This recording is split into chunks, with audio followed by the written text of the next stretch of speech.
Hi எல்லாருக்கும் welcome back to Vidya skin care blogs. Happy Krishna Jayanthi to all. இன்றைக்கி கிருஷ்ண ஜெயந்தி மட்டும் இல்லை, ஆடி கிருத்திகையும் கூட. ஸோ வீட்டில் வந்து ஆஃப்டர்நூன் ஆடி கிருத்திகை பூஜை பண்ண போகிறோம், ஈவினிங் கோகுலாஷ்டமி பூஜை பண்ண போகிறோம். ஆஃப்டர்நூன் ஆடி கிருத்திகைக்கான பூஜைக்கு வெஜ் சமையல் தான் ரெடி பண்ணிக்கிட்டு இருக்கோம். ஃபர்ஸ்ட்டு சாம்பாருக்கான பருப்பை வேக வச்சுட்டோம். நெக்ஸ்ட்டு கோஸை நல்லா குட்டி குட்டியாக கட் பண்ணிவிட்டு நல்லா வாஷ் பண்ணிவிட்டு ஆனியனும் குட்டியாக கட் பண்ணி போட்டு வேக வச்சிட்டோம். இன்னொரு சைடு ரைஸும் வெந்துக்கிட்டு இருக்கு. கோஸில் தேவையான அளவுக்கு உப்பையும் போட்டு வேக வைக்க போகிறோம். கோஸ் நல்லா வெந்ததும் வடிகட்டி ஓரமாக வச்சாச்சு. நெக்ஸ்ட்டு சாம்பாருக்கும் உருளைக்கிழங்கு பொரியலுக்கும் தேவையான காயெல்லாம் கட் பண்ணி வச்சிட்டோம்.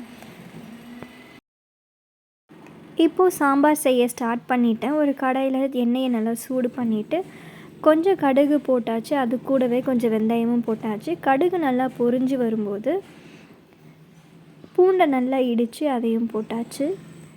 நல்லா அதை ஃப்ரை பண்ணிவிட்டு ப்ரௌனாக வந்ததும் ஆனியன் சேர்த்து அதையும் நல்லா ஃப்ரை பண்ணியாச்சு.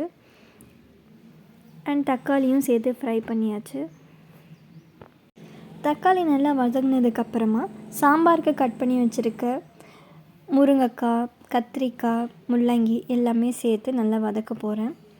என்னோடய சேனலில் பார்த்தீங்கன்னா இதுதான் ஃபர்ஸ்ட் டைம் நான் லாங் ஃபார்ம் வீடியோவில் விலாக் ஷேர் பண்ணுறது. இந்த விலாக் உங்களுக்கு பிடிச்சிருக்கா இல்லையா, இந்த மாதிரி விலாக்ஸ் உங்களுக்கு இன்னும் நிறைய வேணுமா வேண்டாமான்றதை கமெண்ட்டில் சொல்லுங்கள். உங்களோட feedback means a lot to me. And நம்ம சேனலில் நிறைய பேர் வந்து சப்ஸ்கிரைப் பண்ணாமலே பார்க்குறீங்க. ஸோ ப்ளீஸ் சப்ஸ்கிரைப் பண்ணிவிட்டு பாருங்கள். சாம்பாருக்கான காய் நல்லா வதங்கினதும் குக்கரில் தண்ணி ஊற்றிட்டு அந்த காயெல்லாம் அது கூட போட்டாச்சு. நெக்ஸ்ட்டு வந்து மிளகாய்த்தூள் ஒரு 2-3 ஸ்பூன் மிளகாய்த்தூள் போட்டுரும். கூடவே தேவையான அளவுக்கு உப்பையும் போட்டு நல்லா மிக்ஸ் பண்ணி விட்டாச்சு. இன்னொரு சைடு என்னோடய அம்மா வந்து சேமியா பாயாசம் ரெடி பண்ணிக்கிட்டு இருக்காங்க.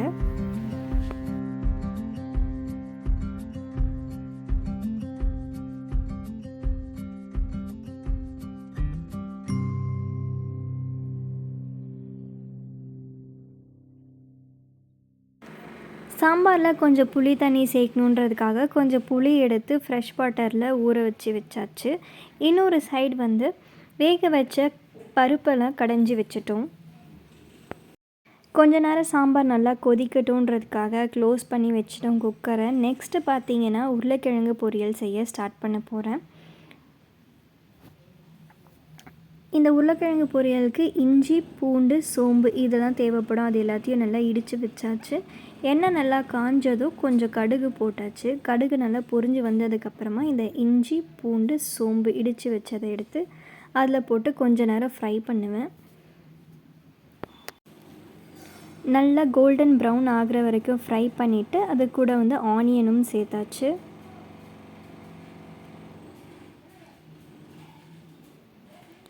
ஆனியனும் நல்லா ப்ரௌன் ஆகிற வரைக்கும் வதக்கிட்டு அது கூட தக்காளி, கருவேப்பிலை, கொத்தமல்லி இது எல்லாமே சேர்த்து வதக்கியாச்சு. நல்லா வதங்கினதுக்கப்புறமா உருளைக்கிழங்கு வேக வச்ச உருளைக்கிழங்கு சின்ன சின்னதாக கட் பண்ணி அதையும் இது கூட சேர்த்து கொஞ்சம் நல்லா மிக்ஸ் பண்ணி விட்டுறணும். ஃபியூ மினிட்ஸ் மிக்ஸ் பண்ணதுக்கப்புறமா 2 ஸ்பூன்ஸ் மிளகாய் தூள் போட்டுட்டு தேவையான அளவுக்கு உப்பையும் போட்டு நல்லா மிக்ஸ் பண்ணி விட்டுறணும். இந்த பொரியல் பார்த்திங்கன்னா ஒரு ட்ரை ரோஸ்ட் பண்ணுற மாதிரி இருக்கும். இந்த பொட்டேட்டோவை மசாலாலாம் போட்டதுக்கப்புறமா அந்த மசாலா ஸ்மெல் போகிற வரைக்கும் இதை நல்லா ரோஸ்ட் பண்ணி எடுக்கணும். அனதர் சைட் சாம்பாரும் நல்லா கொதிக்க ஸ்டார்ட் ஆயிடுச்சு. இந்த டைமில் கடைஞ்சி வச்சுருக்க பருப்பை சேர்த்துட்டு மாங்காவையும் அது கூட சேர்த்துட்டு க்ளோஸ் பண்ணி வச்சுட்டோம். இன்னும் நல்லா கொதிக்கட்டும்னுட்டு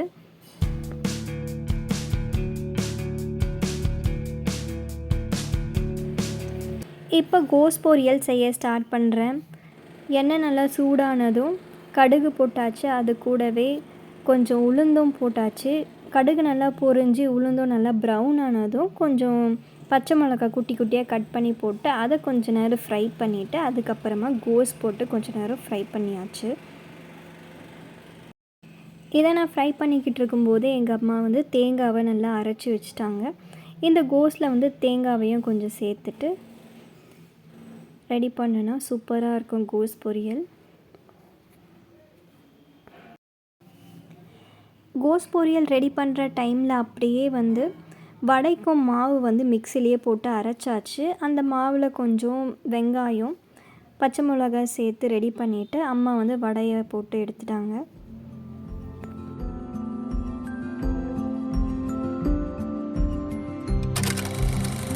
மார்னிங்கே அம்மா வாசலில் கோலம் போட்டுட்டு உருளிலையும் பூ போட்டு வச்சுட்டாங்க. ஆஃப்டர்நூன் லஞ்செல்லாம் ரெடி பண்ணதுக்கப்புறமா விளக்கேற்றி வச்சுட்டோம், இலையும் போட்டுட்டோம். ஸோ இப்போ என்னென்ன லஞ்ச் நாங்கள் பண்ணியிருக்கோன்றதை காட்டுறேன். ஃபர்ஸ்ட் வந்து ரைஸ் பண்ணியிருக்கோம், கோஸ் பொரியல் பண்ணியிருக்கோம், உருளைக்கிழங்கு பொரியல் பண்ணியிருக்கோம், வடை பண்ணியிருக்கோம், பாயாசம் பண்ணியிருக்கோம் அண்ட் சாம்பார்.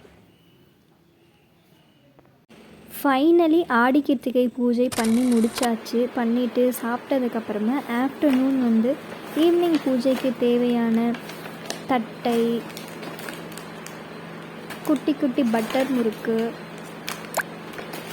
சோயா ஸ்டிக்ஸ், இதுவும் ஒரு டைப் ஆஃப் முறுக்கு, மூங் தால், சீடை, எள்ளுருண்டை, கடலை உருண்டை, இதெல்லாம் வந்து ஜெப்டோவில் ஆர்டர் போட்டு வாங்கியாச்சு. மீதி அவல் உருண்டை, சுண்டல் இதெல்லாம் வீட்டில் தான் பண்ண போகிறோம், வாங்க பண்ணலாம். இது வந்து பியோர் பட்டர், கவு ஷேட் வச்சுருக்கவங்ககிட்ட இருந்து பியோர் பட்டர் வாங்கி வச்சுருக்கோம். நெக்ஸ்ட்டு வந்து அவல் உருண்டை செய்கிறதுக்காக சர்க்கரை பாகு செய்ய போகிறோம்.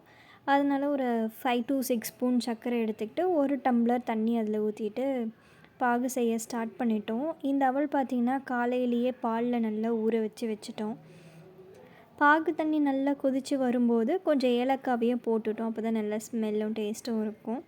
நெக்ஸ்ட்டு ஊற வச்சுருக்க அவல் எடுத்து இந்த பாகு தண்ணி நல்லா கொதித்து வந்ததுக்கப்புறம் அதில் போட்டு மிக்ஸ் பண்ணிடணும். அதுக்கப்புறம் கொஞ்சம் தேங்காவை அரைச்சி அதையும் இது கூட கொஞ்சம் சேர்த்து மிக்ஸ் பண்ணி உருண்டை பிடிச்சிங்கன்னா ரொம்ப டேஸ்ட்டாக இருக்கும். எல்லாத்தையும் மிக்ஸ் பண்ணிவிட்டு என்னோடய அம்மா வந்து உருண்டை பிடிச்சி வச்சுட்டாங்க. இந்த அவல் உருண்டைக்கு பாகு காசும் போதே ஒரு சைடில் வந்து மூக்கடலையை வேக போட்டுட்டோம். ஸோ ஃபைனலி அவல் உருண்டை செஞ்சோம், குட்டி குட்டி போண்டாஸ் மாதிரியே செஞ்சுருந்தோம். அதுக்கப்புறம் மூக்கடலை செஞ்சுருந்தோம், கொஞ்சம் பாயாசமும் செஞ்சுருந்தோம். இப்போ டைம் பார்த்திங்கன்னா ஈவினிங் 5 o'clock, எல்லாம் செஞ்சு முடிக்க 5 o'clock ஆயிடுச்சு. இப்போ நான் வந்து பிளேட்டை டெக்கரேட் பண்ண போகிறேன். எப்படி பண்ண போகிறேன்னா, சென்டரில் வந்து மூக்கடலை வச்சுட்டு அதை சுற்றி எல்லா பலகாரமும் வைக்கலான்னு இருக்கேன். ஸோ ஃபர்ஸ்ட் வந்து குட்டி குட்டி போண்டாஸ் வச்சுட்டு அதுக்கப்புறமா அவல் உருண்டை வச்சேன். அதுக்கடுத்து தட்டையெல்லாம் கொஞ்சம் வச்சுருந்தேன். நெக்ஸ்ட்டு குட்டி குட்டி பட்டர் முறுக்கு, அதுக்கடுத்து கடலை உருண்டை, நெக்ஸ்ட் எள்ளுருண்டை, நெக்ஸ்ட் கொஞ்சம் சீடை, இது வந்து சோயா ஸ்டிக்ஸ் சொல்லுவாங்க, இதுவும் ஒரு முறுக்கு. நெக்ஸ்ட் வந்து மூங் தால். இது எல்லாமே வந்து ரெடி பண்ணி வச்சிட்டோம். இது எல்லாமே சின்ன பசங்களுக்கு ரொம்ப பிடிச்ச பலகாரம்.